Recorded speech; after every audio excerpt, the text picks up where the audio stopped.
Selenium is an essential nutrient for humans. Brazil nuts are a particularly rich source of selenium. Other sources include types of seafood, poultry, eggs, and wheat. Comparing the food history between 145 breast cancer cases and 148 control women in Iran suggested the women with a nutrient-rich diet, including selenium, might have a reduced risk of breast cancer. After a breast cancer diagnosis, Polish women with low blood selenium, who were past smokers, had a higher mortality than women with the highest blood selenium.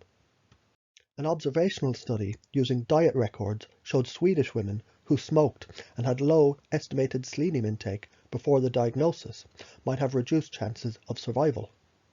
In one study, selenium levels were measured in the blood of 546 patients who were newly diagnosed with breast cancer.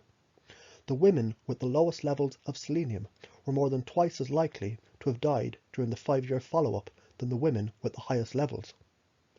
A second study found that breast cancer patients with the highest dietary intake of selenium were significantly less likely to die from the disease. Selenium might have interesting benefits for people with some BRCA1 mutations. Proteins encoded by the BRCA gene are critical for repairing the DNA and for keeping the genome intact, and mutations in these genes leads to DNA damage and chromosomal breaks. When people with the BRCA1 mutations took 276 micrograms of supplemental selenium per day in the form of sodium selenate for 1 to 3 months, the frequency of the chromosomal breaks in their white blood cells was significantly reduced to the levels seen in the non-carrier controls. A second study found the selenium supplementation increased a marker of DNA repair in certain people with the BRCA1 mutations. Se-methylselenocysteine is a naturally occurring organic compound, and it contains the mineral selenium. It's abundant in plants like garlic, onions, and broccoli, and it's a source of bioavailable selenium.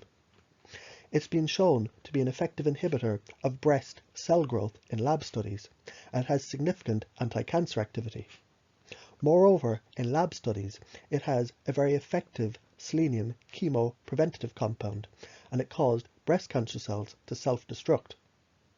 In rats, exposure to this blocks the expansion of the pre-malignant lesions at the early stage by simultaneously modulating the pathway responsible for inhibiting the cell proliferation and enhancing the apoptosis. The different forms of selenium have been shown to provide various protective properties against cancer, oxidative stress, DNA damage, and even shielding against toxic metal poisoning. For this reason, it's recommended to ingest a 200 microgram cocktail daily of various selenium forms to help to provide the broad spectrum of coverage. Sodium selenite is a simple chemical salt of sodium and selenium. This form of selenium has the ability to ramp up our natural immune system and to find and destroy tumour cells. Selenium metal L-selenocysteine triggers the cancer cell suicide or apoptosis, and it acts on more advanced cancer cells that have lost the fundamental suicide gene. Selenium from yeast provides advanced protection against oxidative stress and resulting DNA damage to reduce the risks that the cell will undergo transformation into a malignancy.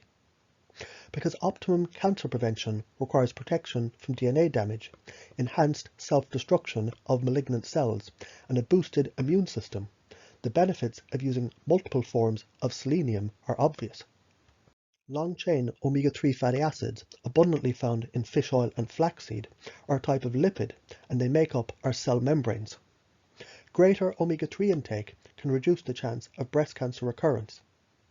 In one trial, 3,081 women with early-stage breast cancer were monitored for about 7 years. Women with the highest intake of omega-3 fatty acids in their diet were approximately 25% less likely to have a recurrence than the women with the lowest intake. A second study followed 1,463 women for almost 15 years.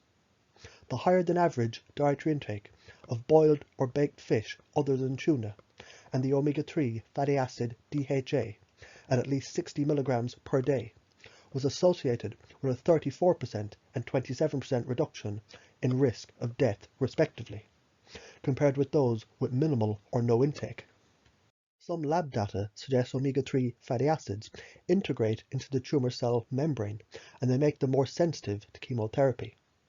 One phase 2 clinical trial treated women with metastatic breast cancer with 1.8 grams per day of DHA along with conventional chemotherapy.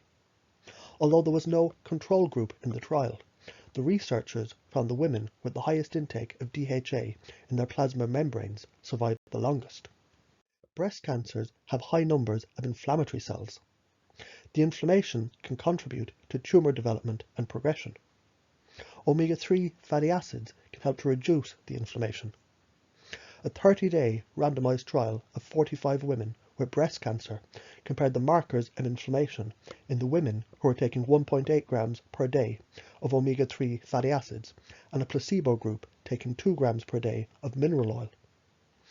The levels of high sensitivity C-reactive protein, a marker of inflammation, increased in the placebo group during the course of the study, but remained unchanged in the fatty acid group. Omega-3 fatty acids can also help to reduce certain side effects of conventional breast cancer treatment. Aromatase inhibitors can weaken the bones, but a randomized placebo-controlled study on post-menopausal breast cancer survivors revealed that bone loss might be reduced if a patient takes 4 grams of omega-3 fatty acids per day. Paclitaxel might cause peripheral neuropathy or numbness in the hands and feet. In one study, breast cancer patients who were being treated with the paclitaxel took either 2 grams of omega-3 fatty acids daily or placebo. The placebo group was twice as likely to experience the peripheral neuropathy. In addition to reducing the side effects of the chemotherapy, omega-3 fatty acids in fish oil might also improve the recovery from surgery in general. Various types of mushrooms have traditionally been used by several cultures to treat breast cancer, and modern research is beginning to validate and explore the benefits of these mushrooms. In Japan, a component of Coriolus versicolor mushroom, called polysaccharide K, has been used for decades as a cancer immunotherapy. In China, several drugs based on Ganoderma sinensis and C. versicolor have been approved. Mainstream medicine in other parts of the world has been slower to study the therapeutic approach. In recent analysis, the extracts of C. versicolor mushroom significantly improve the chances of survival among patients with several types of cancer, including breast cancer. Mushrooms might also help to manage the side effects of conventional treatment.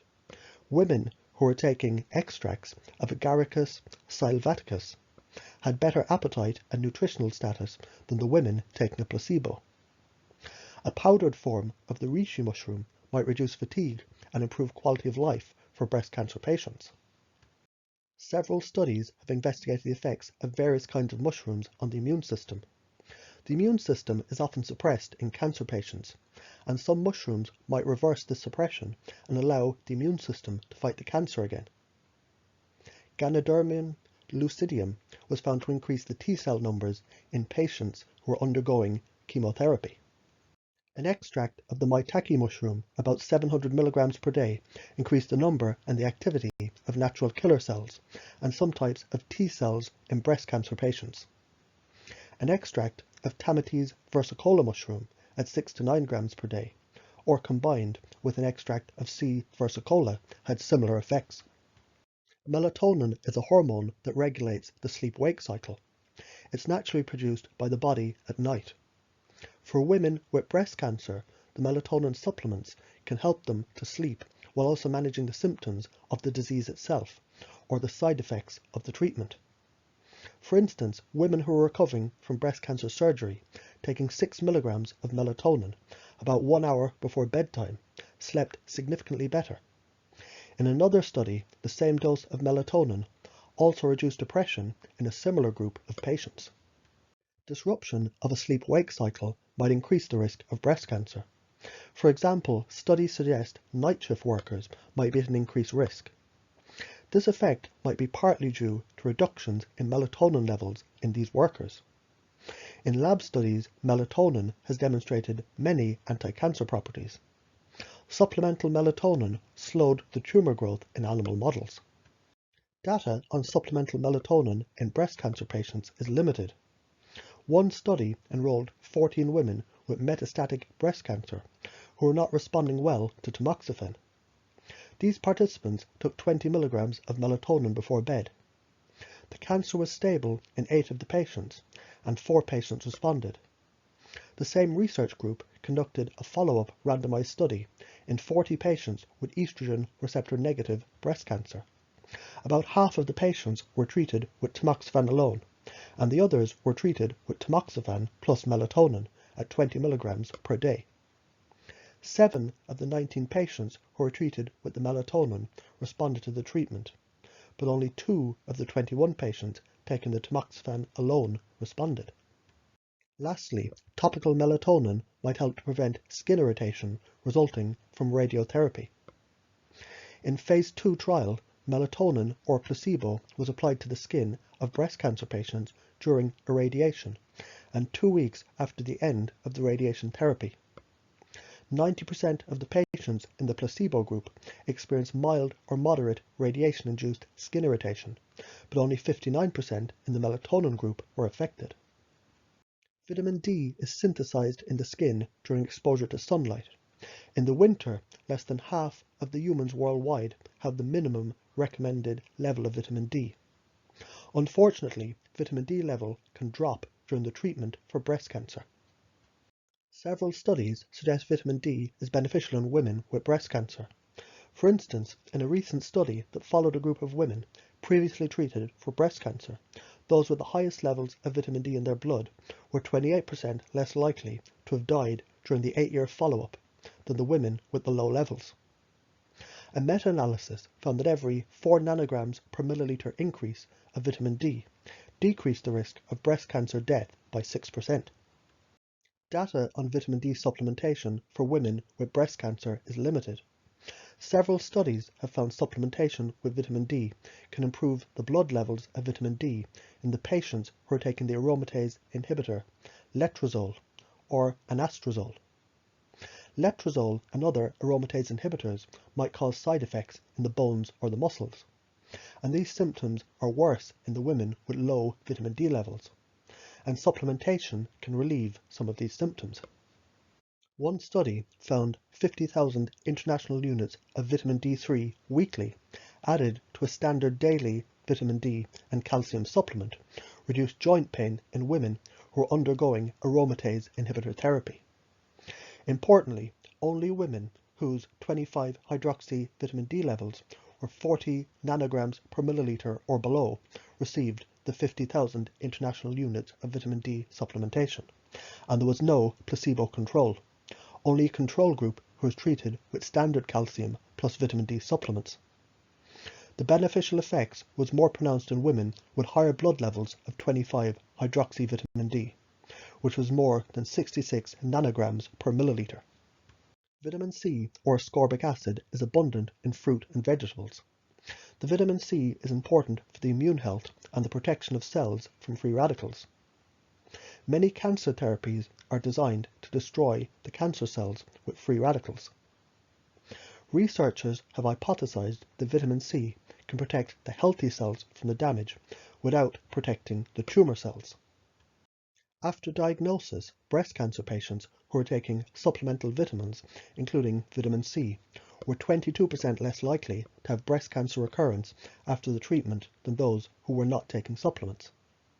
A meta-analysis combined data on 17,696 women with breast cancer, and it found the women taking vitamin C after diagnosis were 15% less likely to die from the disease than those who were not taking the supplement. Some studies have found that breast cancer patients with low plasma levels of vitamin A precursors, called carotenoids, were more likely to have breast cancer recurrence after treatment. A pooled analysis of data from 18 prospective cohort studies found that several carotenoids were associated with reduced breast cancer risk. The protective carotenoids include alpha-carotene, beta-carotene, and beta-cryptoxanthin. The best source of carotenoids are a variety of fruits and vegetables, and in particular orange and yellow fruits and dark green leafy vegetables.